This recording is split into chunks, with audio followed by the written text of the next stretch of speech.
గోచారరీత్యా గ్రహాలకు శుభస్థానాలు. గ్రహాలు నిత్యము చలనము కలిగి ఉంటాయి. స్థిరముగా ఒక దగ్గర ఉండవు. అలా చలనము కలుగుతూ వివిధ రాశులలో తమ కక్ష్యలలో భ్రమణము చెందుతూ ఉంటాయి.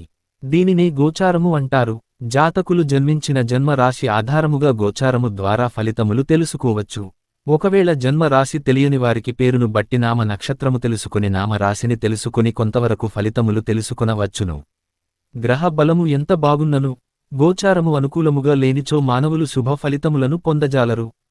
గోచారములో గ్రహములు జన్మరాశి నుండి వివిధ స్థానములలో ఉన్నప్పుడు ఫలితములు ఏ విధముగా కలుగచేస్తాయి.